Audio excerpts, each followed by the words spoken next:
ओम शांति। आज भगवान के महावाक्य है कि अपने अंदर की कमी कमजोरियों को देखना है और कर्मातीत अवस्था को प्राप्त करना है। तो आज हम देखेंगे कि कर्मातीत अवस्था को कैसे प्राप्त करें। अपने अंदर की कमी कमजोरियों को जो बाबा हमें आईना दिखाते हैं उसका स्वचिंतन करके अंदर की सफाई करें। बाहर की सफाई तो हम करते हैं ना, लेकिन सबसे ज़रूरी सफाई कौन सी है? हमारे अंदर की सफाई करना। तो चलो आज हम इसका जो समझ है गहरी वो प्रश्न उत्तर के माध्यम से समझेंगे, ताकि हमें आसानी रहे वो बात को अंदर उतारने में। तो सबसे पहला जो प्रश्न है वह है रेखा बहन का। रेखा बहन पूछते हैं कि कर्मातीत अवस्था क्या है, या फिर सुख शांति आनंद प्रेम की जो अवस्था है वो हमें कैसे प्राप्त की जा सकती है। 7 स्टार जीवन जीने में ये कर्मातीत अवस्था का जो लक्ष्य बाबा बार बार कहते हैं, कर्मातीत बनो कर्मातीत बनो, तो कर्मातीत बनने में कितना समय लग सकता है। तो रेखा बहन, यह मुरली सुनना और जो संगम युग का जो हमारा लक्ष्य है वह कर्मातीत अवस्था को ही पाना है। कर्मातीत अवस्था तभी हम पा सकते हैं जब हमें उसमें रुचि पैदा हो, उसमें इंटरेस्ट पैदा हो, हमारा एक बार लक्ष्य पता चल जाए तो हम उस तक पहुंच सकते हैं। तो पहुंचने से पहले हमें एक तो रुचि होनी चाहिए, जिसके द्वारा हमारा जीवन इतना सुख वाला बन सकता है, वो आनंद वाला बन सकता है। तो कर्मातीत अवस्था है क्या, इसको समझो। कर्मातीत अवस्था यानी सत्य केंद्र की अवस्था। कर्मातीत अवस्था का अर्थ है मौन अवस्था, साइलेंस नहीं, साइलेंस के ऊपर गहरा मौन जिसमें परम आनंद है। 24 घंटा हर पल ऐसा आनंद है कि आप उस अनुभव को एक बार कर लिया तो सदा उसकी ओर खींचते चले जाओगे। वो परम आनंद है, परम मौन की अवस्था है। तो उस परम मौन की अवस्था को प्राप्त कैसे करें वह समझना होगा। लेकिन हम सबसे पहले समझेंगे वह परम मौन की अवस्था होती क्या है। तो हमने शरीर के आधार पर जब हम आसन करते हैं, या शरीर के आधार पर हम आसन करते हैं ना, कि पेट के लिए हाथ पाँव के लिए, तो जो शरीर के आसन है वो तो कौन से है? शरीर के आयाम के अनुसार आसन है शरीर आयाम के अनुसार हैं। उसमें शरीर का रोल होता है। लेकिन इसके ऊपर एक आसन होता है ना, जो कभी श्वासों को भी विचारों से जोड़ते हैं। तो दूसरे जो आसन है उसमें मन का रोल होता है, इसलिए इसको कहेंगे विचार आयाम। पहला है शरीर आयाम, दूसरा है विचार आयाम। लेकिन इसके ऊपर जो जीवन के अंदर आता है वह है मौन आयाम, साइलेंस का, मौन का आयाम। लेकिन यह बात समझनी है, शरीर आयाम और विचार आयाम में मन और शरीर का रोल होता है। मन और शरीर के द्वारा ही विचार आयाम चलते हैं। कोई श्वास लेना, ऊपर लेना, नीचे लेना, शरीर आयाम और विचार आयाम से मिलके प्राणायाम बोलते हैं, जिसमें शरीर का भी रोल है और मन का भी रोल है। लेकिन जो मौन आयाम है, जो कर्मातीत स्टेज है, जिसमें मन का रोल बिल्कुल न बचे, जिसमें न मन का रोल बचे न शरीर का रोल बचे, तो कहेंगे मौनायाम, यानी सेंटर की अवस्था, यानी शुद्ध आत्मा का केंद्र, अर्थात शुद्ध कर्मातीत अवस्था। उस अवस्था को पाना ही कर्मातीत अवस्था है। अब सबसे पहले ये कर्मातीत अवस्था क्या है वो आपको बताया जा रहा है, फिर आज जो भगवान ने हमें सिखाया है उसको पाना कैसे वो और आज पूरी चर्चा में हम आगे के प्रश्नों के द्वारा समझेंगे। लेकिन रेखा बहन यहाँ पर ये बात बहुत अच्छे से समझनी है कि आप कह रहे हो कि कर्मातीत अवस्था होती क्या है। हाँ, ये मौन की अवस्था जो होती है ना वो नींद के जब आपको नींद आती है, सो जाते हो, तब भी हम मौनावस्था में रहते हैं, तब भी हमारा शरीर और मन जो है वो सो ही जाता है, मन बिल्कुल रोल ही खत्म हो जाता है। हाँ, आत्मा अपनी मूल केंद्र की अवस्था में नींद में आ जाती है। लेकिन एक बहुत बड़ी समस्या होती है, नींद में हमें पता नहीं रहता है ना। हाँ, मन भी धीरे धीरे कौन सा अंतिम विचार आया कि आपको पता रहता है। कब मन एकदम शांत हो जाता है, विचार करना बंद कर देता है। बिल्कुल सोते हैं ना तो मन विचार करना बंद करता है, तभी फिर हम नींद में प्रवेश करते हैं। लेकिन उस नींद के बाद हम थोड़ा स्फूर्ति महसूस करते हैं, थोड़ा ताकतवान महसूस करते हैं। लेकिन सबसे बड़ी प्रॉब्लम क्या है, वो जो हमने मौन की अवस्था को प्राप्त किया वो बिना समझ के द्वारा प्राप्त किया है। उस समय हमें वो समझ नहीं रहती है जब नींद में होते हैं, है, तो वो हम उसका भरपूर लाभ नहीं ले पाते हैं। तो जब सोते हैं तो आत्मा का जो मूल केंद्र है उससे हमें शक्ति मिल जाती है, आनंद मिल जाता है। हाँ, एनर्जेटिक हो जाता है, फ्रेशनेस आ जाती है। लेकिन सोने के बाद हमें यह समझ नहीं रहती है कि मैं आत्मा सत्य के केंद्र पर हूँ। तो सच्ची कर्मातीत अवस्था उसे कहेंगे जिसमें जो नींद की अवस्था है वह जागते हुए भी हम उस अवस्था तक पहुँच पाएँ। अभी हम बात कर रहे हैं दिन भर में जो हमारी अवस्था जो चल रही है उसमें हम यह जो नींद में जैसे आराम मिलता है, फ्रेशनेस मिलती है, वो हम दिन में भी इस अवस्था को प्राप्त कर सकें। तो यहाँ तक आपको कर्मातीत अवस्था क्या है यह बातें क्लियर हो गएंगी। मौन की अवस्था, डिटैचमेंट की अवस्था, जहाँ पर मन का रोल भी खत्म हो जाए, देह का रोल भी खत्म हो जाए। ठीक बात है। तो यह बातें हमें देखनी होगी। दूसरा प्रश्न हम लेते हैं स्मिता बहन का। स्मिता बहन कहते हैं कि वो साइलेंस की अवस्था, वो गहरी शांति की अवस्था के लिए हमें पहला कदम कौन सा उठाना चाहिए। हाँ, गहरे साइलेंस की अवस्था में रहें, गहरे मौन की अवस्था में रहें, तो उसमें पहला कदम क्या होना चाहिए। तो पहला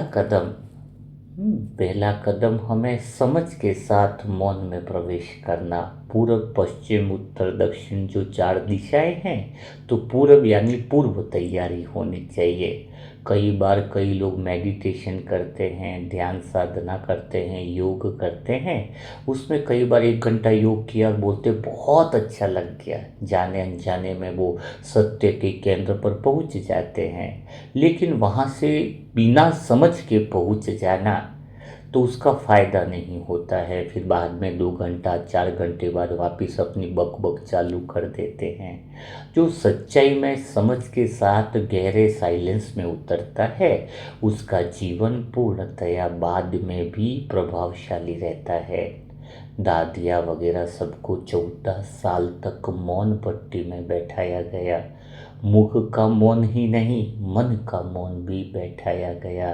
तो मौन में ऐसी शक्ति है, ऐसी पावर है, ऐसी ताकत है कि जीवन पूरा बदल देती है, पूरा जीवन बदल देती है। तो उसके लिए पहला कदम क्या होगा उस गहरे साइलेंस में पहुंचने के लिए। तो गहरे साइलेंस में पहुंचने के लिए आपको सबसे पहला काम करना होगा कि मन से पार जाना होगा। ये किससे? शरीर और मन से पार जाना होगा तो परम आनंद की अवस्था हो जाएगी। ऐसा आनंद आएगा कि आप सोचोगे ये क्या कमाल हो गई। तो मन से पार कैसे जाया जाए, हाँ, उसकी विधि भी हम समझा रहे हैं आपको। जैसे कोई खेल खेलता है ना, कोई बहुत खेल में रमा हुआ है, तो क्या होता है, आपने देखा होगा कि उस पे पाँव में कई बार चोट लग जाती है, तो पूरा खेल खेलता उसको ध्यान ही नहीं रहता है। कोई उसे याद दिलाता है कि तुम्हें यहाँ पर दर्द है, तुम्हें यहाँ पर खून निकल रहा है, तो हमें याद आता है अरे यहाँ पर दर्द हो रहा है, यहाँ पर दर्द हो रहा है।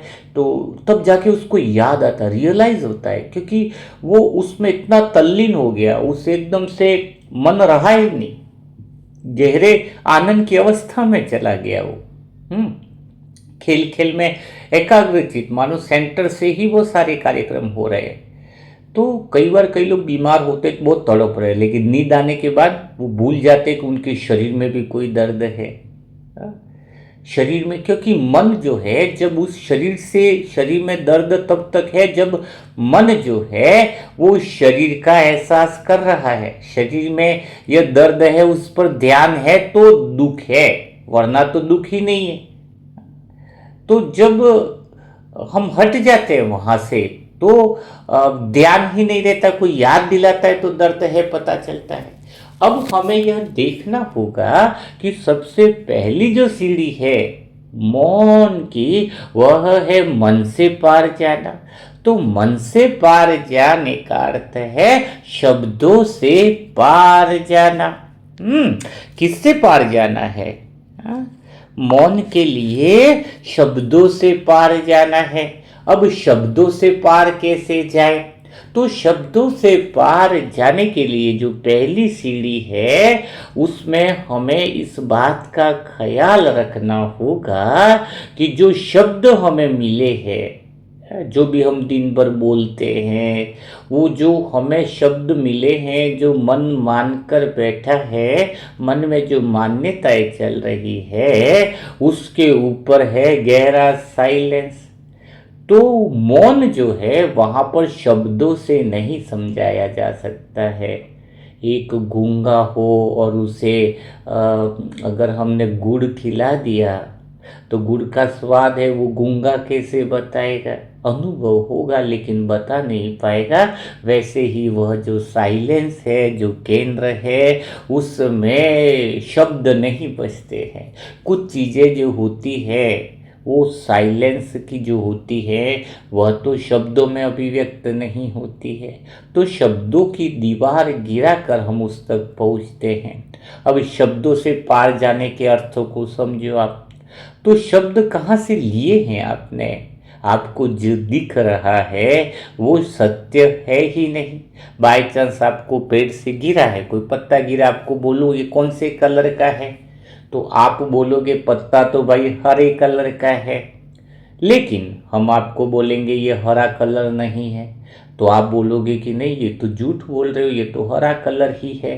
तो चलो मैं आपसे पूछता हूँ, अगर बचपन से आपको किसने कलर का ज्ञान दिया ही नहीं होता, कलर का ज्ञान ही नहीं होता, तो ये हरा कलर किसने बताया ही नहीं होता कि ये हरा कलर है, तो आप उसको हरा कलर बोलते क्या? पत्ते को हरा कलर बोलते क्या? तो नहीं बोलते। इसका मतलब ये हरा कलर जो बोल रहे हो वो तो लोगों ने तुम्हें बताया, इसलिए आप हरा कलर बोल रहे हो ना। तो फिर हरा कलर नहीं है तो फिर क्या है? अच्छा चलो एक बात बताओ, फिर तो हरा कलर है ऐसी कोई गारंटी नहीं है। तो शब्द मिले, किसने बताया? किसी ने नहीं बताया तो तुम बोलते ही नहीं हरा कलर है। चलो ये पत्ता है, पत्ता है मानते हो? पत्ता है क्या इसमें? चलो पत्ता है, वो भी अगर तुम्हें बचपन से किसी ने नहीं बताया होता कि यह पत्ता है, तो क्या तुम पत्ता है उसको पत्ता बोल पाते? नहीं ना।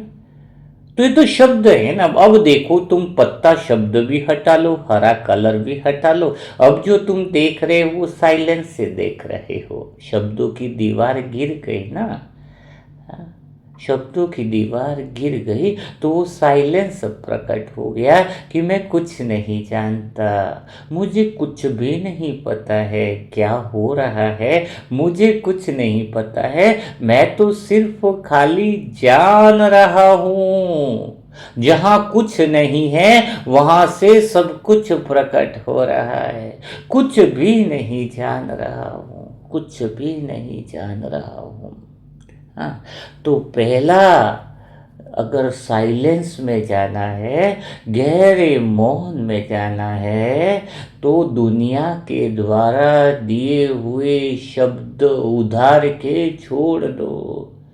बोले मासी है, ये मासा जी है, ये अंकल जी है, किसने बताया? किसने बताया?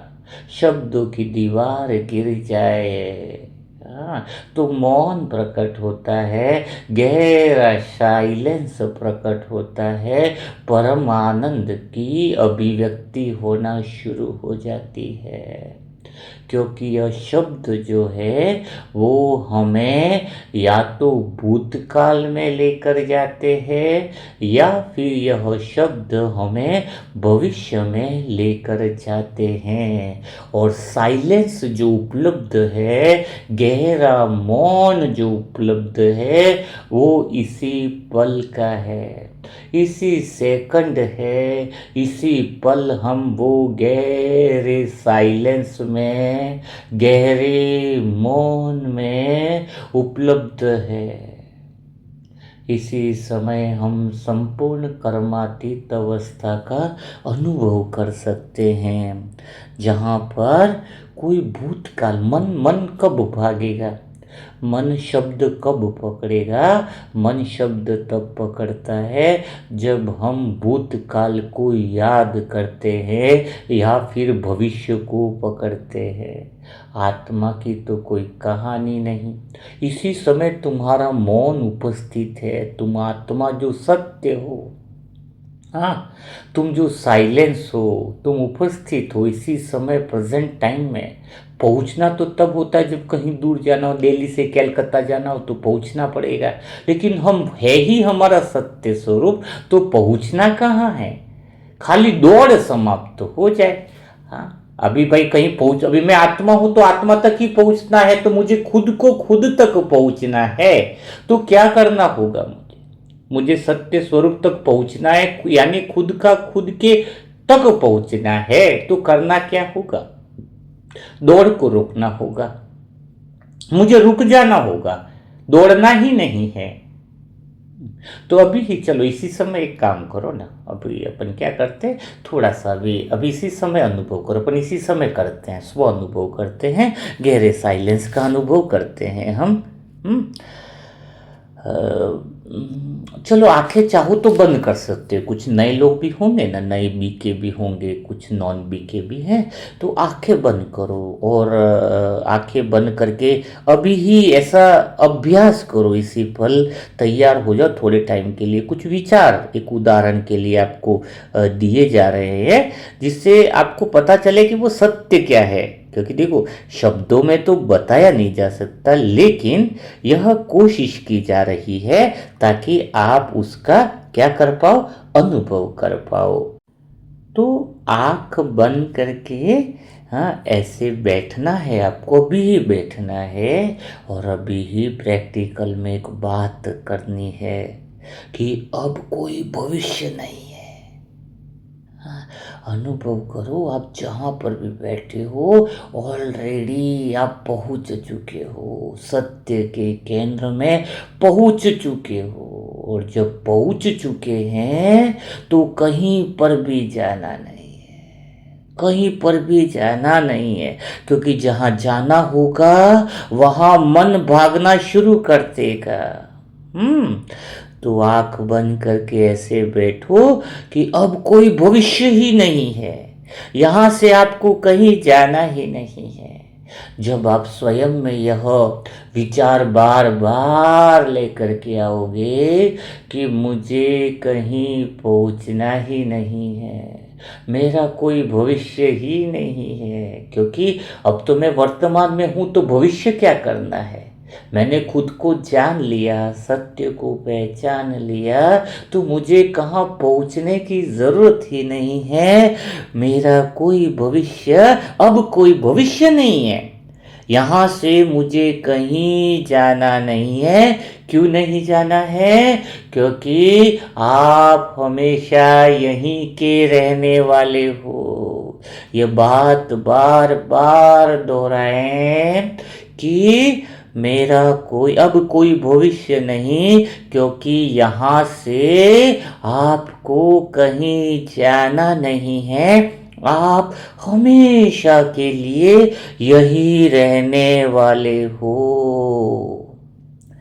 भविष्य होता तो कहीं जाना होता, कहीं नहीं जाना है।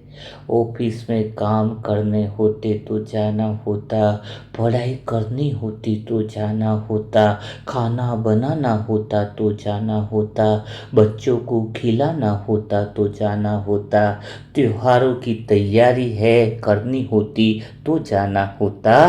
पर अब कुछ नहीं बचा। न बच्चों को खिलाने जाना है, न त्योहार मनाने जाना है, कहीं नहीं जाना है।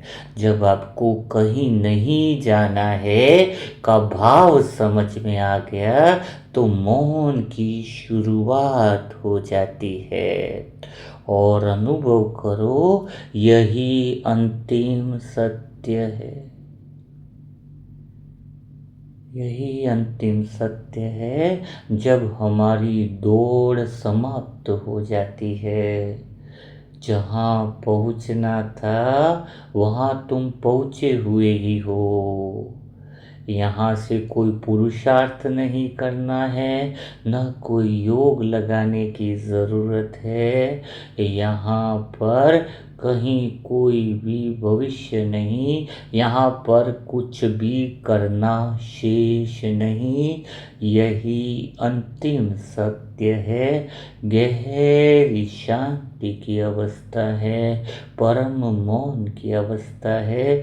कुछ देर के लिए सोचो जरा, मन आपका बिल्कुल ठहर गया है। आपका मन पूरी तरीके से मेरी बातों को मान रहा है, गहरे साइलेंस में पहुंचता जा रहा है। जैसे जैसे मैं संख्या बोलता जा रहा हूँ 1 से 5 तक, तो जैसे जैसे संख्या बोलता जाऊंगा, आपका मन बिल्कुल वर्तमान में आता जा रहा है। जैसे ही मैंने 5 बोला, आपका मन समझ रहा है कि अब कहीं नहीं जाना है। जो करना था सो कर लिया। अब कोई न भविष्य है, न कोई भूतकाल है। जैसे ही 4 बोला, आपका मन सत्य की तरफ आगे बढ़ गया है, गहरे सत्य की तरफ। अब उसकी दौड़ मायावी दुनिया से हट गई है। अब मन की दौड़ आत्मा की तरफ हो गई है, जहाँ कुछ करना बाकी नहीं रहा है। आपका पूरा ध्यान मेरे शब्दों पर है, क्योंकि मेरे शब्द आपको भगवान से मिला रहे हैं। जैसे ही मैं 3 बोल रहा हूँ, आपका मन और गहरी शांति में जा रहा है, परम मौन में जा रहा है, परम साइलेंस में जा रहा है, सत्य केंद्र पर पहुंचता जा रहा है। जैसे ही 2 बोला, आपने मन को, भविष्य को ताला लगा दिया। अब ऐसा कुछ भी नहीं है जो होने वाला है। मन को पता चल गया है कि भविष्य में जाने के लिए जो दरवाजा है वहाँ ताला लगा दिया है। अब कहीं जाना नहीं है, अब कुछ दूसरा होने वाला नहीं है, केवल खालीपन है, केवल गहरा साइलेंस है, गहरा मौन। एक परम शांति की अवस्था है। जैसे ही एक बोलता हूँ, आपका मन पूरी तरह से प्रशिक्षित हो गया है, गहरे साइलेंस में चला गया, परम शांति में चला गया है। कहीं पहुंचना ही नहीं है, कहीं जाना ही नहीं है, भविष्य के दरवाजे पर ताला लग गया है, कुछ भी करना बाकी नहीं है, कहीं भी नहीं जाना है। जहां पहुंचे हो वहीं ठहर जाओ, परम सत्य पर पहुंच रहे हो, जहां पर तुम पहले से हो। यही तुम्हारा ओरिजिनल स्थान है, यही वह गहरा सत्य है, यही वह गहरा मौन है, जहां परमात्म प्रेम की बौछार हो रही है, जहां सर्व संबंध तुम्हारा इंतजार कर रहे हैं, जहां भगवान तुम्हारा स्वागत कह रहा है। भगवान कह रहा है, आ मेरे बच्चे, मैं तेरा इंतजार कर रहा हूँ। यही वो मिलन की घड़ी है, यही वो स्थान की घड़ी है, जहां मैं बचा, भगवान बचा, और कुछ न करने को बाकी, न कुछ देखने को बाकी, बस वह प्रेम है, परम मौन है, परम आनंद है, जहां पर पूर्णतया विश्राम है, गहरा विश्राम है, परम आनंद है, परम आनंद है। सभी आत्माएं उस गहरे आनंद में है, लेकिन इस समय भी थोड़ा सा इस भगवान के मिलन में मन को थोड़ा सा दिक्कत हो रहा है। भविष्य के दरवाजे पर तो ताला लगा दिया है, लेकिन अब मन भूतकाल में जाना चाह रहा है, तो सदा के लिए वो भूतकाल में न जाए, तो बाबा के साथ मिलकर भूतकाल को भी ताला लगा देते हैं। भूतकाल का दरवाजा भी बंद और भविष्य का दरवाजा भी बंद। अब एक ही दरवाजा खुला है, एक ही रास्ता है, वह है मौन। ऐसा भूतकाल का ताला फिर से मजबूत लगा देते हैं, जिससे मन वापिस जो है वर्तमान में आ जाता है। तो आप मेरे शब्दों के साथ बने रहिए। जैसे ही मैं 5 से उल्टी गिनती शुरू करो, वैसे ही आपका मन भूतकाल के दरवाजे से रिटर्न वापिस वर्तमान में सदा के लिए आ जाएगा। जैसे ही मैं 5 बोलता हूँ, आपके मन को अनुभव हो रहा है कि आज के पहले कुछ हुआ ही नहीं है। मन बार बार गहरी इस अवस्था में जा रहा है, उसको बताया जा रहा है कि तू कहीं मत जा, भूतकाल का दरवाजा बंद है, सब कुछ, क्योंकि आज के पहले कुछ हुआ ही नहीं है। आज के पहले कुछ भी नहीं हुआ है, आप शुरू से यहीं पर हो। जैसे ही ऐसा बताया गया, मन बिल्कुल गहरे मौन के रास्ते पर चल गया है। न लेफ्ट मुड़ रहा, न राइट मुड़ रहा, क्योंकि भूतकाल में कुछ हुआ ही नहीं है और भविष्य में कुछ करना ही नहीं है। आज मन पूरी तरीके से प्रशिक्षित हो गया है। भूतकाल के दरवाजे पर ताला लग गया, भविष्य के दरवाजे पर ताला लग गया। वो परम आनंद की अवस्था पे मन चलने लग गया है। बार बार उसको गहरी स्मृति यही आ रही है कि आज से पहले कुछ भी नहीं हुआ है। कुछ भी, न घटना हुई, न बातें हुई, न शब्द हुए, न रिश्ते हुए, न कुछ भी नहीं हुआ है।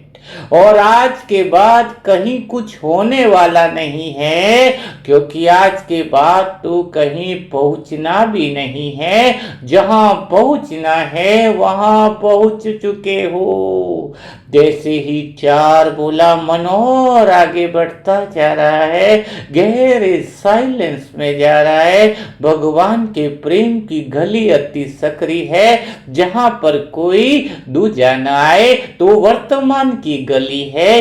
मन ने वर्तमान को चलना शुरू कर दिया है और वह रास्ता सीधा मौन को जा रहा है, गहरे साइलेंस को जा रहा है, परम सत्य के पास जा रहा है, शिव साजन की नगरी में जा रहा है, परमात्मा की डगर पर जा रहा है, जहां पर भगवान का प्रेम का आंगन है, जहां भगवान के प्रेम में डूबने के अलावा और कुछ बाकी नहीं है। यही वो पल है, यही वो क्षण है जहां पर भगवान आपको बाहें पसारे इंतजार कर रहे हैं और मन पूरा उस दिशा में मानो पूरी उत्तेजना के साथ, पूरे उमंग उत्साह के साथ दौड़ रहा है। मन को सही दिशा मिल गई है, मन के अंदर एक ही भाव है, एक ही संकल्प है कि मुझे तो बस भगवान के डगर पर जाना है, भगवान के प्रेम में डूब जाना है, भगवान के अलावा कुछ भी बाकी नहीं रहा। और मन प्रेम मन हो गया है, मन भगवान के प्रेम के रंग में रंगता जा रहा है, सत्यता के रंग में रंगता जा रहा है और मन जो है वो गहरे मौन अवस्था को प्राप्त कर रहा है। अब मन के लिए कुछ भी बचा ही नहीं है, मन के लिए एक ही चीज बची है और वह है गहरा मौन, गहरा साइलेंस। मन के पास कुछ भी नहीं बचा, वर्तमान है खाली और वर्तमान में तो खाली गहरा साइलेंस बचा है। ऐसी गहरी शांति, ऐसा परम मौन है। अगर अभी भी किसी आत्मा का मन कुछ कहने की कोशिश करे, तो उसे तुरंत याद दिलाओ कि कोई भविष्य नहीं है, कुछ होने वाला नहीं है। तुरंत सभी बैठी हुई आत्माएं इस समय मन को याद दिलाओ कि कुछ भी भविष्य नहीं है। भ्रम में नहीं रहे, कुछ भी होने वाला नहीं है, कोई भूतकाल भी नहीं है क्योंकि इसके पहले कुछ हुआ ही नहीं है। मौन पर ध्यान रखें, गहरे साइलेंस पर ध्यान रखें। जब भूत और भविष्य नहीं है तो आप आजाद है, आप आजाद है और इसमें मन का कोई रोल ही नहीं है क्योंकि न भूतकाल है न भविष्य काल है। तो मन चुपचाप गहरे साइलेंस में बैठ गया है। जब कुछ होने वाला ही नहीं है तो आंखें भी खोलकर देखने की आवश्यकता ही नहीं। जब कुछ होने वाला ही नहीं है तो आंखें क्यों खोले? इसलिए आंखें बंद ही रखे। बाहर की आवाजें कान पर पड़े तो उन्हें नजरअंदाज करें, सिर्फ अपने अनुभव पर, मौन पर ध्यान दे। बिना भूत और भविष्य के रहने आ गया तो आप गहरे साइलेंस में चले जाओगे, उस परम आनंद के सागर में डुबकी लगाओगे, परम मौन के सागर में डुबकी लगाओगे, जहां पर आत्मा परमात्मा जैसी हो जाएगी, जहां कहोगे कि भगवान मेरे जैसा है, मैं भगवान के जैसा हूं। वह परम आनंद, वो परम शांति, वो परम जो सत्य स्थिति है, उसका अनुभव ही यही है। और आपको बताया जाए, मैं आत्मा ऐसे ही जब चाहूं गहरे साइलेंस में बैठकर घंटों घंटों निकाल देती हूँ। और यही साक्षी अवस्था है, यही ओरिजिनल अवस्था है, यही गहरे साइलेंस और मौन की अवस्था है। तो स्मिता बहन, क्या है मौन अवस्था? आप तृप्त हो गए? आपको समझ में आया कि गहरा मौन क्या है, गहरा साइलेंस क्या है? हाँ, बड़ा आनंद की स्थिति है। वैसे शब्दों में बयान नहीं कर पाते हैं, लेकिन हम शब्दों से पार जाकर बाबा ने आपको वहाँ की सैर कराई है। अभी तो लग रहा है कि कई सारी आत्माएं मौन में ही है, हाँ, निकलना नहीं चाह रही होंगी। हाँ, हमें भी अंदर ऐसी स्थिति हो रही है कि मन को खींच कर बाहर लाना पड़े। हाँ, तो चलो आगे का प्रश्न हम लेते हैं, जो आज से ही संबंधित है। आगे का प्रश्न है जो हम ले रहे हैं, वो है विनीत भाई का। विनीत भाई पूछते हैं कि मैं बहुत गहरे साइलेंस में जाना चाहता हूँ, अपने पुरुषार्थ को बढ़ाना चाहता हूँ, लेकिन थोड़ा घर वाले साथ नहीं देते हैं।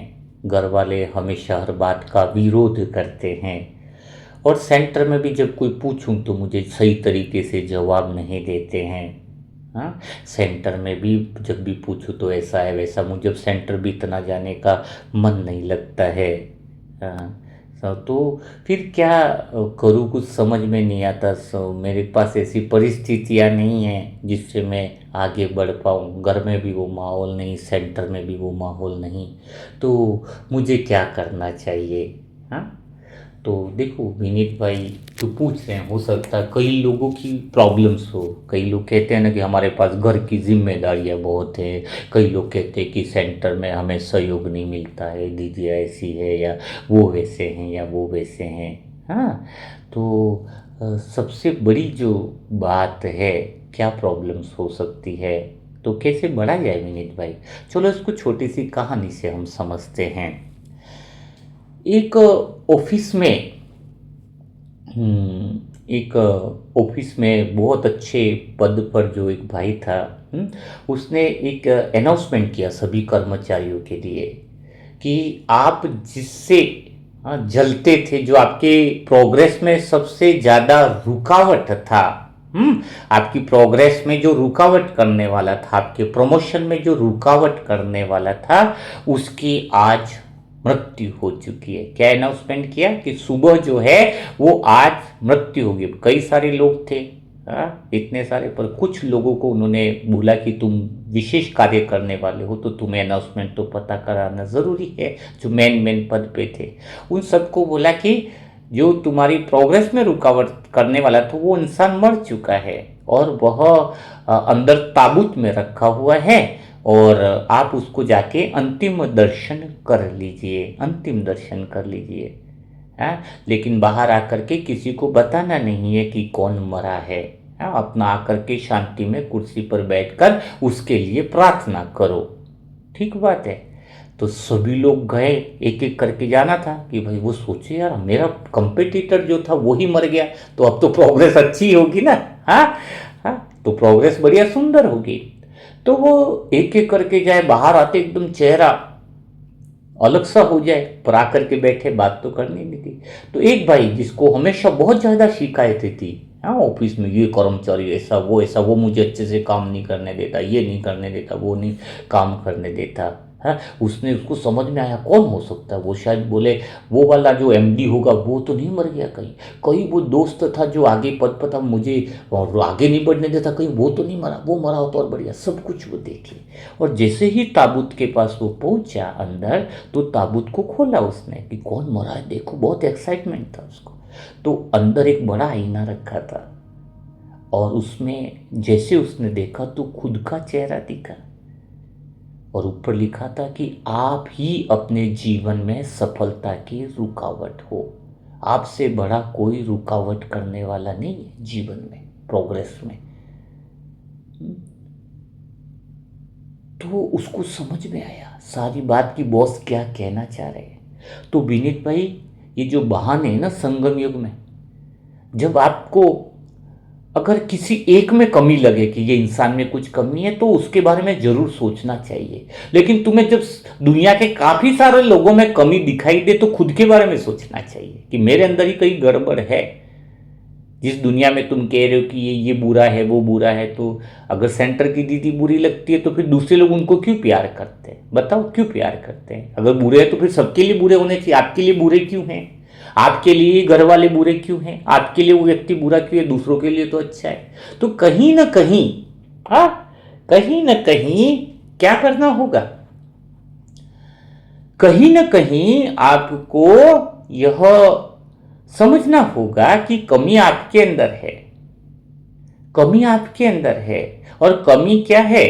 हमें आगे बढ़ने के लिए जो भी आत्मा इस समय बहाने बना रही है कि मुझे भगवान को याद करने में टाइम नहीं मिल रहा है, ये ठीक होगा तो मैं भगवान को याद करूंगा, ये ठीक होगा तो योग करूंगा, ये ठीक होगा तो मैं सेवा करूंगा, इस पुरुषार्थ में भगवान से मिलने के लिए सबसे बड़ी रुकावट आप स्वयं हो। जब इंसान खुद ठान ले तो उसे कोई रोक नहीं सकता है। कोई भी दुनिया की ताकत नहीं रोक सकती है। तो ये जो बहाने बना करके बैठे हो, तो आज से वो ताबूत का बात ध्यान रखना जिसमें आईना रखा है, जिसमें जब भी तुम्हें लगे कि इसकी वजह से प्रोग्रेस नहीं हो रही, इसकी वजह से नहीं हो रही है, तो आईने में अपना चेहरा देख लेना, इस कहानी को याद कर लेना। ठीक है? तो आपके प्रश्नों का समाधान जो है वो आपको मिल गया है। तो यह बातें तुम्हें समझनी चाहिए। दूसरा प्रश्न, आप दूसरा मीन्स आगे का प्रश्न जो है वो हम लेते हैं निशा बहन का। निशा बहन का भी यही प्रश्न है, कि साइलेंस में हम जाना चाहते हैं। साइलेंस में हम जाना चाहते हैं, गहरे मौन में, गहरे योग में जाना चाहते हैं, लेकिन बातें बहुत याद आती हैं। वही मन की बातें, और मन शोर समाप्त न हो तो गहरे साइलेंस में जाएंगे कैसे? गहरे याद में जाएंगे कैसे? हाँ, तो मुझे इतनी सारी जो बातें याद आती हैं, और उसका भी यही प्रॉब्लम। हाँ, सेंटर पे पहले गए थे, लेकिन वहाँ पे कुछ लोगों से मतभेद हो गए, तो अभी आपका मुरली मंथन घर से सुनती हूँ, सेंटर पे या नहीं जाती हूँ मैं। वहाँ के भाई बहनों से मेरा जमता नहीं है, विचार नहीं मिलते हैं, ये नहीं होता है, और बीच में तो मेरी मुरली बंद ही हो गई थी। हाँ, लेकिन आपका मुरली मंथन आया है तो मैंने शुरू किया है घर से। तो निशा बहन, तो आपके मन में जो विचार आ रहे हैं, और आपने बताया कि सेंटर पे कुछ मुरलियाँ छोड़ दी, कुछ समय के बाद सेंटर छोड़ दिया, अभी वापस भी आप लग गए हो। हाँ, तो आपकी घटना जो हो रही है उसमें क्या हो रहा है? तो आपने मुरलियाँ छोड़ दी थी, सेंटर में छोड़ दिया था, और अभी भी आपका मन जो डिस्टर्ब हो रहा है, हाँ, अभी भी योग नहीं लग पा रहा है, गहरे साइलेंस का वो अनुभव नहीं हो पा रहा है, तो इसका कारण क्या है? तो इसको भी हम एक एनोलॉजी के द्वारा समझेंगे, कहानी के द्वारा समझेंगे, जिससे आपको जल्दी समझ में आ जाए। हाँ, इसके लिए हम कहानी के द्वारा आपको समझाते हैं। एक बार क्या हुआ, एक भाई को बहुत शराब पीने की आदत थी। गांव में भी कई बार तो इधर पड़ा हुआ मिले, कभी उधर पड़ा मिले, शराब की लत उसको बहुत थी। उसको लगता था शराब का तो मज़ा ही कुछ अलग है। अब क्या हुआ, शराब का जब मज़ा ही कुछ अलग है, उसको जब ऐसा लगा, तो उसकी पत्नी ने बहुत कोशिश करी उसको शराब छुड़ाने की, ताकि वो छूट जाए तो अच्छा रहे। हाँ, उसे बार बार समझाती थी, गलत आदत है, शरीर खराब होगा, हड्डियां खराब हो जाएंगी, सारी बातें थी। तो गांव में ही थोड़े दूर जगह पे पास में था, एक सत्संग हो रहा था, जहाँ पर गुटखा छुड़ाया जा रहा था। वो जो संत महाराज थे वो वही काम करते थे, और प्रवचन के दौरान सबको संकल्प भी कराते थे। तो कई लोगों ने गुटखा दारू सब छोड़ दिया था। तो उसके अंदर भी ख्याल आया कि काश अगर ये भी वहाँ चले जाए सत्संग में, तो ये गुटखा या मतलब ये जो दारू पी रहे वो छूट जाएगा इनका। हाँ, दारू पीने की आदत जो है वो उनकी छूट जाएगी। अब क्या होता है कि दारू पीने की जब आदत तो छूट जाएगी, तो उसके लिए उनको बोलते हैं, उसके पति को, भाई कैसे भी करके मनाए तो सही कि भाई तुम जाओ सत्संग में। सत्संग में जाओ। वो बोले नहीं नहीं, सत्संग में सब पैसा लूटते हैं, सभी फालतू बातें होती है, और वहाँ पर क्या करेंगे जाकर। वो बोले नहीं नहीं, तुम एक बार जाओ मेरे कहने से। बोले खाना मिलेगा क्या? बोले खाना वहाँ क्या खाना मिलेगा, यहीं से खाना बना के बेचती हो ना। वो बोले खाना नहीं मिलेगा, अच्छा दारू मिलेगा? बोले सत्संग में जा रहे हो, दारू की बात करते हो, ऐसी गंदी बात करते हो। फिर उसने बोला कि अभी तुम्हें कुछ भी यहाँ भी नहीं मिलेगा अगर तुम सत्संग में नहीं गए। अब उसको राजी किया। बोले ठीक है, तुम्हारे कहने पर मैं सत्संग में चला जाता हूँ। अब वो जो रोड था सत्संग का, थोड़ा सा दूर सा पांडाल जा लगा, बीच में आई दारू की दुकान। उसने सोचा कि वहाँ पर तो इतनी देर बैठना पड़ेगा, 2 घंटा 2.5 घंटा। पत्नी को बोला नहीं तो घर पे खाना भी नहीं मिलेगा, तो एक तो पैक लगा ही लेता हूँ दारू का बोतल का, दुकान मिली रास्ते में, ताकि बैठने में भी ठीक रहे, और बीच में तो वहाँ पे तो कोई दारू मिलेगा नहीं। तो उसने तो दारू पी ली रास्ते में, और वहाँ पे पांडाल में पहुँच गया। प्रवचन चालू थे, सत्संग चालू था।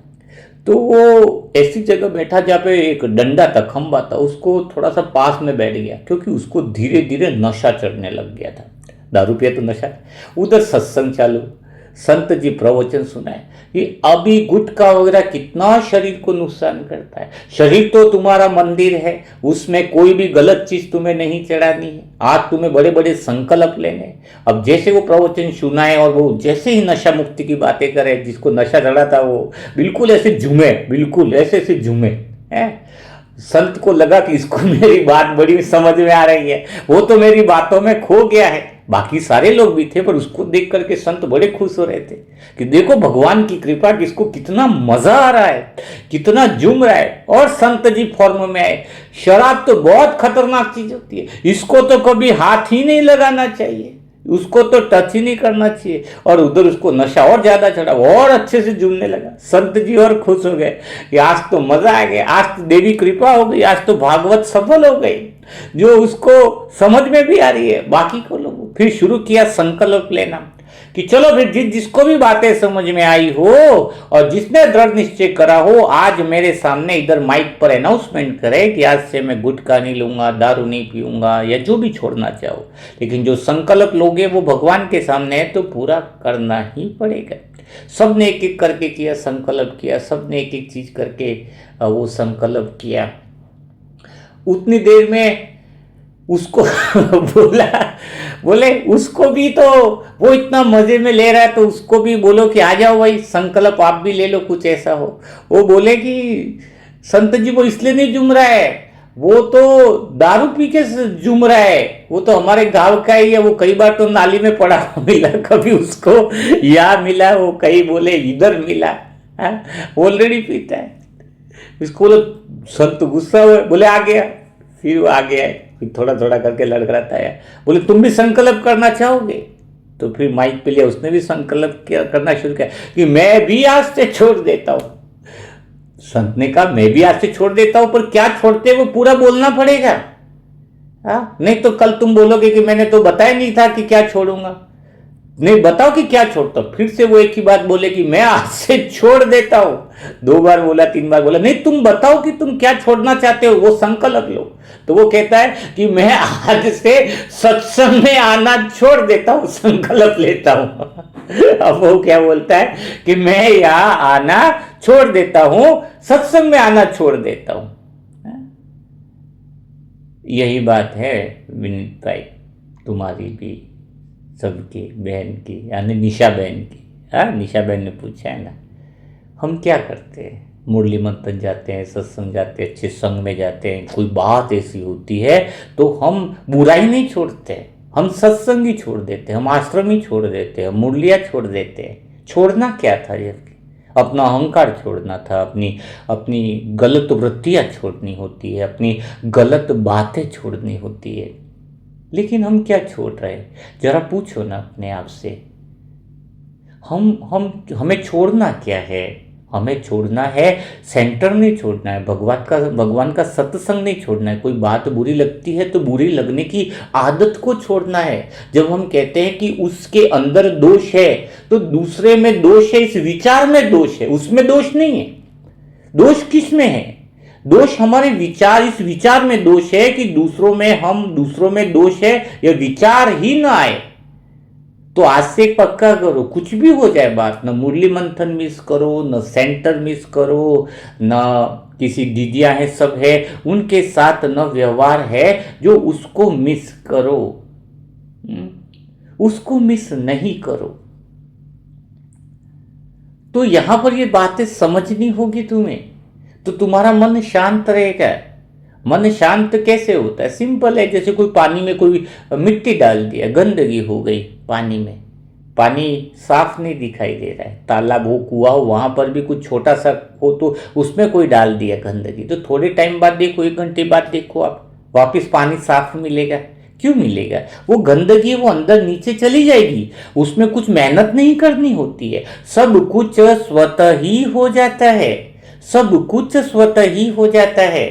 तो जब सब कुछ स्वतः हो जाता है, कुछ करने की कोशिश करें कि पानी से मिट्टी बैठ जाए तो अपन हिलाएंगे, ये करेंगे तो वो मिट्टी कभी नीचे नहीं बैठेगी और पानी गंदा हो जाएगा। एक ग्लास में भी पानी लिया, साफ है पानी, उसमें अगर मिट्टी डाल दी पानी गंदा है, और उसमें और चम्मच हिलाएंगे तो क्या होगा? पानी और गंदा होगा या नहीं होगा? तो चम्मच नहीं हिलाना है हमें, हमें बिल्कुल देखते रहना है, ऑटोमेटिकली वो दब जाएगी, पानी स्वच्छ हो जाएगा। वैसे ही जब मन में कोई विकार उत्पन्न हो, किसी के प्रति गुस्सा आ जाए, किसी के प्रति द्वेष आ जाए, तो हमें उस समय कुछ करना नहीं है, अगर कुछ किया तो चम्मच से हिलाने वाली बात हो जाएगी। ये मन का अंदर क्या, ये चम्मच, अहंकार रूपी चम्मच, मेरे साथ ऐसा क्यों बोला, उसने मेरे को ऐसा क्यों कहा, उसने मेरे साथ वैसा क्यों कहा, तो ये चम्मच जो है वो हिलाना बंद करो। तो मन में जितने भी विचार है देखना, खाली देखना है, चलो गुस्सा आया, मुझे न गुस्से को खत्म करना है न हटाना, बस मुझे देखना है, आधा घंटा समय दे दो, कुछ करना नहीं, आधा घंटा समय दे दो, कुछ भी अच्छा बुरा लेबल भी मत लगाओ, वो कैसा भी विचार हो, कैसा भी उफान हो, अगर चम्मच से हिलाया नहीं है तो वो मिट्टी नीचे बैठ जाएगी। अच्छा, इसका अर्थ है मन की सारी गंदगी साफ हो जाएगी, सारी गंदगी साफ हो जाएगी। तो उस समय कुछ करना नहीं। आप पूछते विकार आए तो क्या करो, गुस्सा आए तो क्या करो? अरे कुछ आए तब कुछ नहीं करना है, वही तो ज्ञान है, वही तो मौन है, वही तो साइलेंस है, कि कुछ नहीं करना है, कुछ नहीं करना है, यही साइलेंस है। तो इस बात को बहुत अच्छे से समझो निशा बहन, जब कुछ करना है सोचोगे तो पूरा संगम ही निकल जाएगा क्योंकि कुछ होने वाला नहीं कुछ होने वाला नहीं है, साइलेंस हो जाओ। कल किसने फोन किया कि हमारी देरानी मुझे बहुत चिल्लाती है, भाई जी क्या करूं? मैं कहा तुम्हारी देरानी चिल्लाती है, इसमें भाई जी क्या करे? पहली बात। दूसरी बात, तुम्हारी देरानी तुम पर चिल्लाती है, इसमें तुम भी क्या करो? दूसरी बात। तीसरी बात, तुम्हारी देरानी तुम्हें चिल्लाती है तो उसमें भगवान भी क्या करे? क्या करे? क्योंकि ये तो अपना पार्सल है, कुदरत जो है वो हमारा पार्सल आ रहा है, इसमें तुम्हारी देरानी बुरी नहीं है। अगर 4 गालियां देरानी ने बोली तो कुदरत ने तुम्हारे द्वारा बोली हुई गालियां पिछले किस जन्म किसी को भी बोली होगी, देरानी को बोली होगी ऐसा मत सोचना। वो गालियां बोली थी तो वो गालियां का पार्सल तुम्हारा आ गया, अब कुदरत को आप तक पार्सल पहुंचाना है तो कोई ना कोई तो माध्यम बनेगा ना, पड़ोसी बनेगा, रिश्तेदार जो अपने पास में है वो पार्सल वाला जल्दी बनता है, कोरियर निमित्त बनता है। ये रिश्ते नाते क्यों दिए हैं आपको पता है? कभी सोचा है आपने? ताकि आपने जो कर्म कांड किए ना 63 जन्मों के वो कर्म कांड के कोरियर पहुंचाने के लिए सारे दिए तुम्हें, कि तुम्हारा कोरियर तुम्हारे तक पहुंचे। किसी में तो घर का बेटा ही बड़ा कोरियर वाला होता है, धड़ाधड़ पार्सल पे पार्सल देता जाता है। अब तुम बोलो या ना बोलो, तुम पार्सल में बोलो या ना बोलो, पार्सल तो तुम तक पहुंचेगा, क्योंकि कुदरत का ये सिस्टम है। जो दिया है वो रिटर्न आ रहा है तुम्हारे पास, कुछ नया नहीं आ रहा है, तुमने दिया है वही आ रहा है। लेकिन जो निमित्त आत्मा है उसको तुम बोलो, जैसे घर पे कोई कोरियर वाला है, सामान गलत सामने वाले ने पहुंचा दिया, तुम कोरियर वाले को थोड़ी डांट सकते, कंपनी को बोलोगे और कंपनी कहेगी कि तुमने जो ऑर्डर किया था वही आया था, पर बात तो कंपनी से होती है ना। तो तुम्हारी भाभी है, देरानी है, वो तो तुम्हारी कोरियर वाली होगी, उसने कुछ गालियां दी तो तुम स्वीकार करो कि धन्यवाद तुम मेरा पार्सल लेकर के आए, अब पार्सल तो लेकर के आए ना, चाहे वो गालियों का आए, चाहे कभी कभी खुशियों के भी आ जाते हैं, कई बार लॉटरी के भी आ जाते हैं, कई बार घर नीलामी के भी पार्सल आ जाते हैं। जो भी पार्सल आएगा वो तुम्हारे द्वारा ही किया हुआ है, और जो पार्सल को स्वीकार कर लेता है उसका जीवन क्या हो जाता है? उसका जीवन सुख, शांति, प्रेम, मौन और शांति में जाता है। लेकिन तुम्हारी प्रॉब्लम क्या है? तुम्हें सिखाया गलत गया है ना। तुम्हें क्या सिखाया गया मैं बताता हूं। तुम्हें सिखाया गया नॉर्मल, तुम जैसा व्यवहार चाहते हो वैसा व्यवहार तुम लोगों से करो, यह सिखाया गया ना तुम्हें। क्या सिखाया गया है? कि तुम जैसा व्यवहार चाहते हो वैसा ही व्यवहार लोगों से करो। यानी तुम प्रेम चाहते हो तो लोगों को प्रेम दो, तुम शांति चाहते हो तो लोगों को शांति दो। हाँ? फिर तुम प्रेम देते हो तो बदले में प्रेम मिलता नहीं है।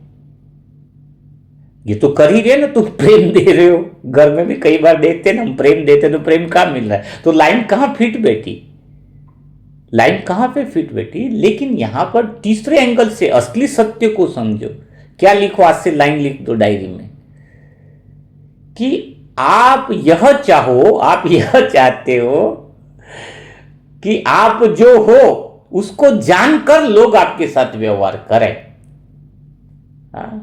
आप जो हो वो जानकर लोग आपके साथ व्यवहार करें। अब आप कौन हो बताओ? और वही लोग व्यवहार कर रहे, फिर भी तुम्हें तकलीफ है। आप जो हो वो जानकर लोग आपके साथ व्यवहार कर रहे।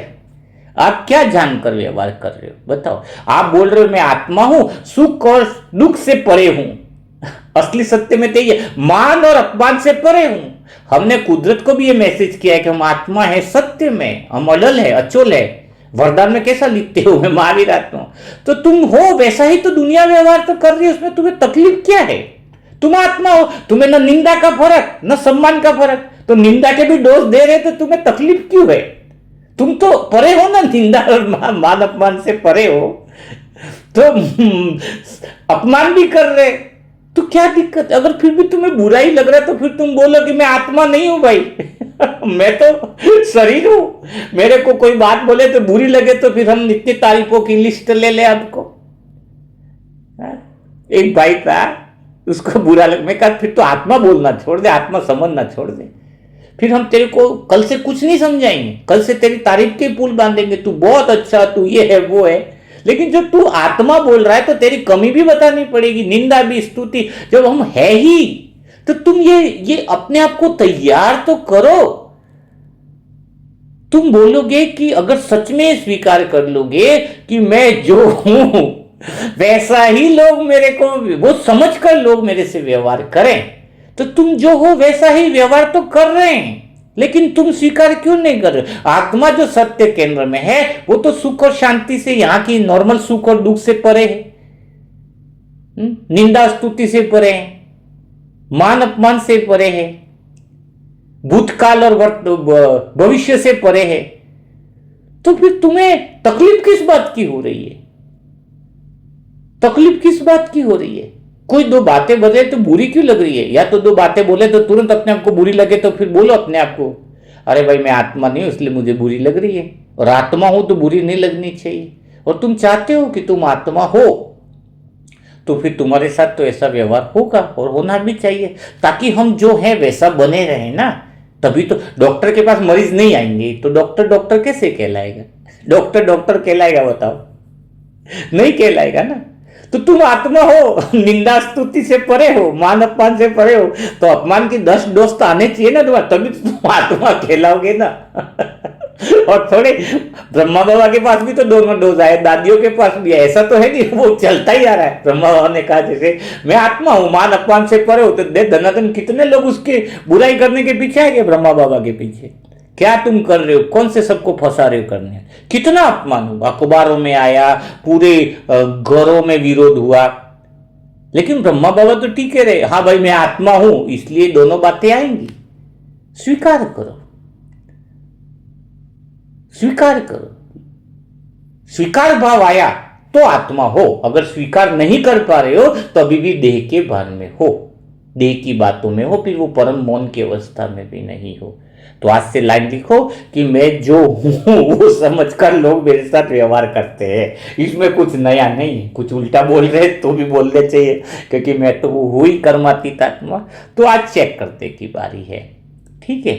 फिर हम कभी समय मिलेगा तो और अभी आगे बातें करते रहेंगे मौन के लिए, ठीक है। चलो एक और प्रश्न ले ही लेते हैं ताकि हम उसको और क्लियर कर लेंगे। विमल भाई का प्रश्न ले लेते हैं। विमल भाई पूछते हैं, फिर भी साइलेंस में रहने के लिए और क्या किया जाए, कोई पूरे दिन भर की युक्ति बताओ। तो 1 घंटा हो गया तो थोड़ा सा ऊपर ऊपर का पॉइंट ले लेते हैं, फिर कभी डिटेल में समझाएंगे। अगर तुम्हें साइलेंस में जाना है तो जमाई राजा को हटाना पड़ेगा। कौन है जमाई राजा? जमाई राजा का अर्थ क्या है? जमाई राजा, जमाई का हम बड़ी अवभगत करते हैं। घर में जमाई आ जाए तो पता है ना, बेटी का जो हस्बैंड होता है उसको जमाई बोलते हैं। तो जमाई जो है उसको हम बड़ी अवभगत करते हैं, 2 दिन रहते हैं, 4 दिन रहते, सब रहते हैं। तो जमाई राजा, मन में जमाई राजा को हटा दे, सबसे ज्यादा अवभगत हम जमाई राजा की करते हैं। जमाई राजा क्या है? जो जमे हुए विचार हैं, मन में कुछ विचार जमे हुए हैं, उनको हम हटाना ही नहीं चाहते, उन अनुभवों में ही रहना चाहते हैं, जिससे हमें बोर्डन होता है, मतलब एकदम बोर हो जाते हैं हम। क्यों? क्योंकि जैसे पानी बह रहा है लेकिन बर्फ है वो तो जमी हुई है, तो कुछ विचार तुमने जमा करके बैठा रखे हैं, वही आदतें बना रखी हैं। बच्चा जो होता है ना, उसके अंदर कोई जमाए विचार नहीं रहते। बच्चा हर चीज में नया अनुभव करता है। अभी ये पकड़ोगे तो ये चला जाएगा, फिर वो छोड़ेगा तो दूसरी, हर चीज में कोई पुरानी आदतों के आधार पर नहीं देखता है। वो सेंटर पॉइंट से सारी चीजें हो रही होती है उसकी। लेकिन हम हर बात पुराने अनुभवों से देखते, पुराने आधार पर ही हम चल रहे, कुछ नया सोच ही नहीं रहे। जैसे आज बताया कि पत्ता है ही नहीं, पत्ते के ऊपर हरा पत्ता अपन बोल रहे, हरा कलर भी नहीं है, तो लोगों के द्वारा दिया हुआ तो हम बोल रहे हैं, हम उससे पार जा रहे हैं, शब्दों से पार। तो हम जब ऐसे नए नए अनुभव करेंगे तो कभी बोर्डम नहीं आएगा। बोर होने का कारण क्या है? हम पुराने ही जमे हुए विचारों में और उसी अनुभवों के आधार पर इंसानों को भी वैसा देख रहे हैं, पुरानी बातों को, ज्ञान को भी पुराने तरीके से एक जमा हुआ वृत्ति बना दी है। ये तो ऐसा ही है, वो वैसा ही है, वो वैसा ही है। कभी थोड़ा सा भी सोचो ना, थोड़ा सा भी अगर चिंतन चले तो कुछ नए नए अनुभव होंगे। कोई सी भी ले लो। अभी मुरली है, मुरली को देखो, तुम मुरली को नए ढंग से देखो, कहीं से भी देखो तो नया कुछ दिखेगा। देखो ऊपर लिखा है कि बाप टीचर सदगुरु ने ऐसा सा, अब क्या बोला, तुरंत मुरली को देख करके बोलो तो भी नयापन लगेगा। रोज से आज तो कुछ देखो नया मुरली में। बाप टीचर सदगुरु 3 कैसे हो सकते? कैसे बोलते हैं कि मुरली में 3 जन कैसे बोलते हैं? अभी मैं तुम्हें बोलूं कि तुम्हें पापा भी बन करके बोलना है, बेटा भी बन करके बोलना है, टीचर भी बन करके बोलना है, क्या तीनों की लैंग्वेज एक होगी? तुम एक ही हो, तीनों रोल करने, बताओ, एक ही समय में करने। तो बाबा एक ही पेज में तीनों रोल करता है, तो हमें क्या समझ में आता है बाप कब बोल रहा है, टीचर कब बोल रहा है और सदगुरु कब बोलता है? टीचर तब बोलता है मुरली में लाइनें सुनना, लाइने में टीचर कब बोलता है, अगर वो पकड़ में आ जाएगा तो तुम्हें सारी चीज। टीचर कब बोलता है पता है? टीचर तब बोलता है जब वो कहता है कि तुम्हें क्या करना है, बाबा को याद करना है। तुम्हें कर्म के अंदर पाप धोने हैं तो तुम्हें बाबा को याद करना है, ये हिसाब किताब पूरे करने हैं तो बाबा को याद करना है। ये टीचर जो समझानी देता है अंदर मुरली में 3-4 लाइनें, तब कौन बोलता है? टीचर बोलता है। फिर बाप कब बोलता है? बाप के लाइनें पकड़ो मुरली में, बाबा बोलता है मैं तुम्हें वर्षा देने के लिए आया हूं, मैं तुम्हें 21 जन्मों का सुख देने के लिए आया हूं, मेरे मीठे बच्चे, मेरे लाडले बच्चे। तो ये अभी कौन बोल रहा है? मेरे मीठे बच्चे, मेरे प्यारे बच्चे, मैं तुम्हें बहुत प्यार करता हूं, तुम जन्म जन्मांतर से, अब मैं तुम्हें इतना वरदान देने आया हूं, सदा के लिए सुखी बनाने आया हूं। तो ये कौन बोल रहा है? ये बाप बोल रहा है। सदगुरु कौन बोल रहा है? जो सदगुरु आपको राय देता है पूरे दिन के लिए, किस आधार पर चलना है। आज तुम्हें दुख नहीं देना है, आज तुम्हें ऐसा ऐसा चलना है, आज तुम्हें ऐसी मत पर चलना है, कांटों से तुम्हें फूल बनना है। तो ये जो श्रीमत दे रहा है, अंदर मत दे रहा है वो सदगुरु। लेकिन हम उस लाइनों को पकड़े तो सही मुरली में कि कौन कब बाप बोल रहा है, वो कब टीचर बोल रहा है। हम तीनों को मिक्सअप खिचड़ी बना के पढ़ते जाते मुरली। फिर पूछे अगर किसी को मुरली पढ़ने के बाद टीचर ने क्या बोला, कुछ समझ में नहीं, टीचर भी था क्या इसमें, बाप भी था। बाप ने क्या बोला? टीचर, हम तीनों को, हम पूरे मुरली को, ये 3 पत्ते की जो मुरली है 3 पेज की, बाप, टीचर और सदगुरु की, मन, वचन और कर्म, मन, बुद्धि और संस्कार, तीनों को ट्रेनिंग दी जाती है उसमें। मुरली पढ़ने की जो बुक है, अर्जुन बरकर, उसका सेकंड पार्ट भी अभी पब्लिश होने वाला है, वो बुक भी जरूर खरीदिएगा, तो आपको मुरली पढ़ने की विधि मिल जाएंगी। और नई बुकें, नॉन बुकें तैयार हैं अब उसके पब्लिकेशन के लिए। जो भी आत्माएं सामने आए सहयोग के लिए बहुत सही समय है, उपयुक्त समय पर सहयोगी बन सकते हो। वर्तमान में रहते हुए अगर निर्णय लोगे तो आपके पुण्य कर्म बन सकते हैं। यही सच्चा मार्ग है। समय बड़ा नाजुक है, बहुत कम समय बचा हुआ है, क्या स्थितियां हो रही हैं वो आपको दिख रही है, इसलिए बाकी सब की कीमत कुछ बचने वाली नहीं है। हाँ, जितना हम सोचते हैं ना, लाखों रुपया है, करोड़ों रुपया है। हाँ, एक राजा था, वो बादशाह था, राजा जा रहा था, तो वो राजा मतलब जा रहा था उधर से, तो बोले, एक बीच में संत आ गया। संत ने बोला, रास्ते में आ रहा था तो नीचे उतर के सैनिकों ने बोला कि राजा आ रहा भाई, तुम उधर से हटो। हाँ, तो बोले राजा आ रहा है, मैं नहीं हटूंगा, उसको बोलो वो हटाए। बोले राजा तो बादशाह है। तो वो साधु ने कहा वो बादशाह है तो मैं शहंशाह हूं। बोलो शहंशाह सामने से आ रहा है। क्या बोला? हाँ, कि वो शहंशाह है। बोलो राजा को कि शहंशाह सामने से आ रहा है। अब राजा भी टेंशन में, वो बोले कौन बोल रहा है कि शहंशाह है, जरा देखे तो सही। उतरे राजा को बोला कि भाई ऐसी बोल रहा है कोई। बोले कोई होगा, साधु संत है, तपस्वी है, उससे उलझते नहीं है। फिर उतरा वो शहंशाह, बादशाह उतरा, वो बोले महाराज जी आप शहंशाह हो, बात तो ठीक है, और आपकी बात भी, कोई सन्यासी हो आप, साधु संत हो, लेकिन आप शहंशाह कहाँ से हुए? मैं तो हूँ भाई, ठीक है राजा, मेरे पास तो इतना सारा है, गद्दियाँ हैं, इतना सोना चांदी है, इतना सब कुछ है, मैं तो बादशाह दिखता भी हूँ, मैंने इतने राज्य मैंने जीत लिए हैं, और अभी भी मैं एक राज्य और जा रहा हूँ, जीतने वाला हूँ, तो बताओ कि कहाँ का तुम हो शहंशाह? तो साधु ने बोला चलो एक बात का जवाब दोगे? बोले क्या? ठीक है, मेरे हाथ में क्या है? बोले कमंडल है। बोले अगर एक बार के लिए सोच लो कि पूरा रेगिस्तान है, यहाँ पर आसपास कुछ भी नहीं है, अभी जंगल दिख रहा है, वो रेगिस्तान है, और आप बड़े 2-4 दिन से तरस रहे हो, लेकिन आपको पानी कहीं नहीं मिल रहा है। अब आप यहाँ भटक गए और मैं आपको मिला। अब बताओ, मेरे कमंडल में पानी है। अब मैं कहता हूं कि ये पानी तो मैं तुम्हें दे सकता हूं, लेकिन क्या तुम मुझे आधा राज्य दोगे? तो क्या तुम मुझे आधा राज्य दोगे या नहीं दोगे, बताओ? तो राजा ने कहा कि हाँ, पानी के बिना तो फिर रह नहीं पाएंगे, इतने समय तक प्यासे हैं और कहीं दूर दूर तक पानी नहीं है, तो मैं बिल्कुल आधा राज्य तुम्हें दे दूंगा। तो उसने बताया कि अगर मैं कहूँ तब भी मैं पानी नहीं दूं, और तब भी मैं तुम्हें कहूँ कि मुझे पूरा राज्य चाहिए, तो क्या पूरा राज्य दोगे? बोले मैं पूरा ही राज्य लिख लूंगा, पूरा ही राज्य दे दूंगा, क्योंकि पानी के बिना तो रहा नहीं जाएगा मुझे। तो साधु ने कहा कि तुम्हारा पूरा राज्य, जितना धन दौलत तुम सब कुछ कह रहे हो, जो तुम्हें बड़ा दिखाई दे रहा है ना, उसकी कीमत कितनी हुई? खाली एक कमंडल, एक लोटा पानी। एक लोटा पानी से तो ज्यादा तुम्हारी कोई कीमत नहीं है ना। इतने सारे साम्राज्य की, इतने सारी चीजों की कोई कीमत है तुम्हारी? एक लोटा पानी से ज्यादा तो कोई कीमत ही नहीं है, जिसको तुम इतना बड़ा मान रहे हो। तो बस वही समझ जिसके अंदर है कि तुम्हारे पास कितना भी धन दौलत होगा, जब खाट में पड़े रहेंगे, सड़ेंगे, कर्मों का हिसाब किताब होगा। हाँ, जब उस दर्द में होंगे, जब उस पीड़ा में होंगे, पाप कर्मों के हिसाब किताब होंगे, है, जब भगवान कुछ लेना भी चाहेगा नहीं लेगा, तो जिसको तुम बड़ा कह रहे हो उस समय आप क्या बोलोगे? सारी दुनिया में भगवान की मुरली है कि भगवान सारा धन दौलत दे दो, लेकिन मुझे मुक्ति दो।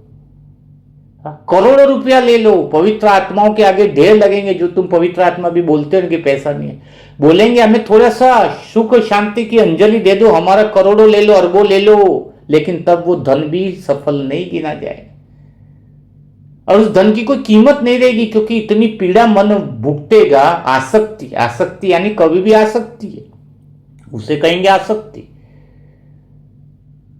तो जब पीड़ा हो तब धन देंगे तो कुछ फायदा नहीं। इससे अच्छा है भगवान ने हमें जो चीज दिया है वो समय पर सफल करें ताकि हम उन चीजों से बचें। और जबकि जो हमारे पास है उसकी कोई कीमत नहीं है जिसको हम बड़ा मान करके टुकड़ों को हम ले करके चले। हाँ?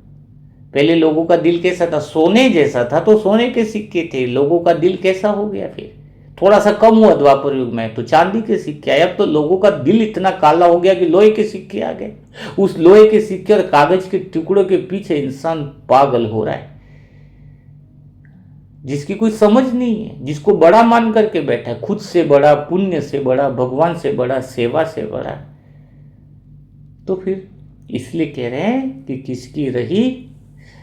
किसकी दबी रही धूल में किसी की राजा खाए, सफल उसी की होवे जो धनी के काम लगाए। तो अभी वो सत्य ज्ञान जो हम ले रहे हैं वो सब तक पहुंचाने का बहुत सुंदर कार्य चल रहा है, तो उसमें चाहें तो हम सहयोगी बन सकते हैं।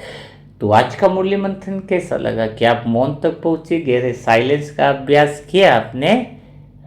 तो गहरे साइलेंस में रहते हुए वर्तमान में ज़्यादा से ज़्यादा रहने का अभ्यास करो। मन में जो जमे हुए विचार हैं जमाई राजा को विदा करो मन वाले, और अपने जीवन में ताज़ा जो घटना है उसका अनुभव करो। तो कल फिर हम मुलाकात करेंगे ऐसे दिल छू जाने वाले नए मूल्य मंथन के साथ, नई बातों के साथ। तब तक के लिए सभी प्यारे भाई बहनों को ओम शांति। और जो भी आत्माएं हार्ड कॉपी बुक की मंगवाना चाहती है, हार्ड कॉपी के अलावा भी आत्मा की यात्रा ऐप भी डाउनलोड करना चाहती है, लिंक करना चाहती है, फिर पुरुषार्थ बढ़ाने वाले दुआओं के ग्रुप से जुड़ना चाहती है, तो उसके लिए मोबाइल नंबर है 7202921969। इस पर ओम शांति लिखे और अपना नेम और एड्रेस लिखे। तो कल तक के लिए सभी आत्माओं को मेरा शत शत नमन।